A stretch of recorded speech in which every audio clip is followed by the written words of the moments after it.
Hello students, so in this video we will see a passage translation and I think इसके पहले मैं 8 passages already करवा चुकी हूँ, तो ये मैं उसी playlist में ऐड कर दूँगी। उसके आगे ये हमारा पैसेज नंबर 9 होगा। ओके, चलिए स्टार्ट करते हैं। नदी पार करते समय कुत्ते ने पानी में अपनी परछाई देखी और सोचा कि यह किसी दूसरे कुत्ते की परछाई है।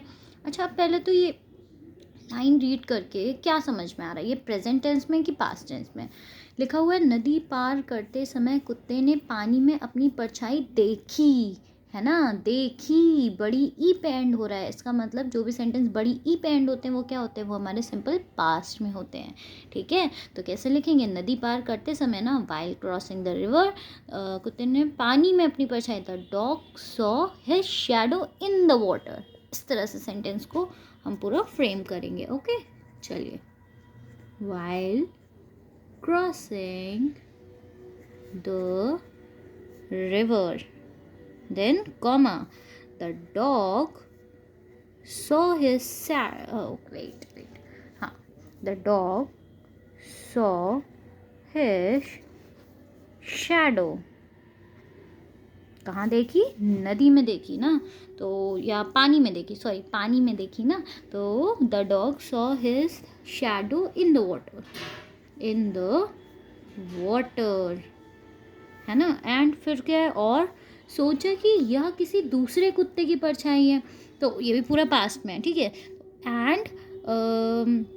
एंड ही थॉट, नहीं एंड थॉट, ऑलरेडी हमने यहाँ पे द डॉग लिख दिया है ना, तो बार बार ही लिखने की ज़रूरत नहीं है। एंड थॉट, क्या सोचा कि यह किसी दूसरे कुत्ते की परछाई है। Thought it was the shadow of another dog. हाँ, it was the shadow of another dog. Clear? Okay, next.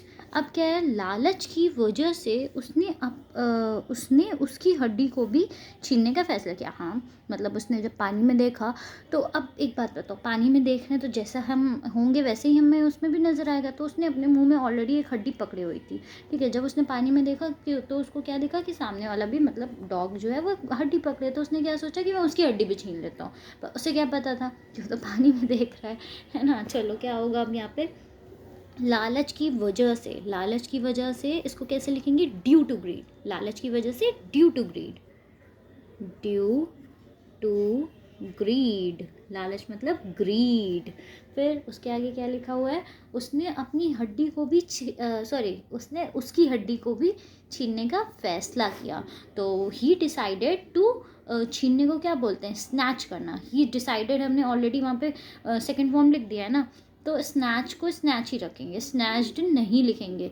एक ही बार यूज़ करना है, जहाँ पे सब्जेक्ट होगा, सब्जेक्ट के जस्ट बाद में जो भी हमारी वर्ब होगी उसको हमने सेकेंड फॉर्म में यूज़ कर लिया है। ऐसे, ही decided.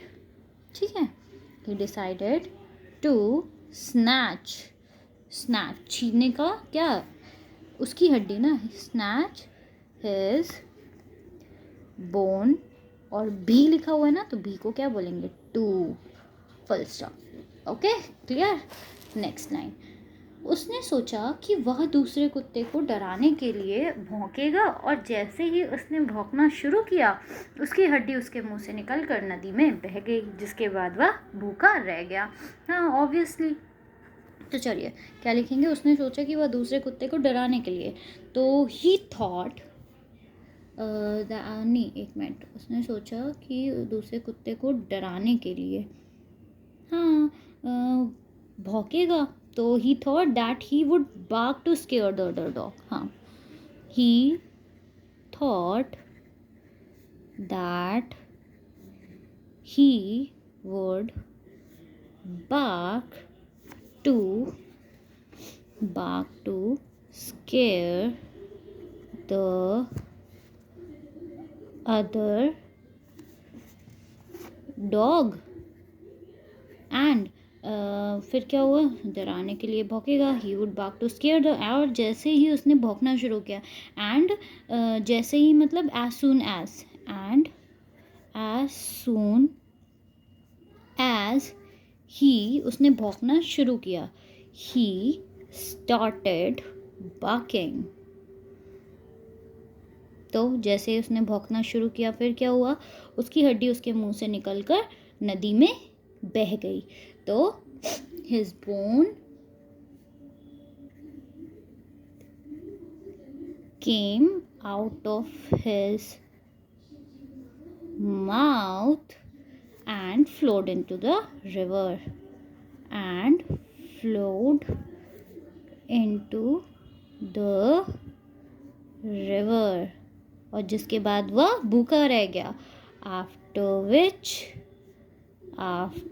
which he remained hungry, जिसके बाद वो क्या हुआ, वो तो भूखा ही रह गया, है ना। So I hope it is clear to you all. Do like, share and subscribe my channel for more videos like this. Thank you. Bye bye.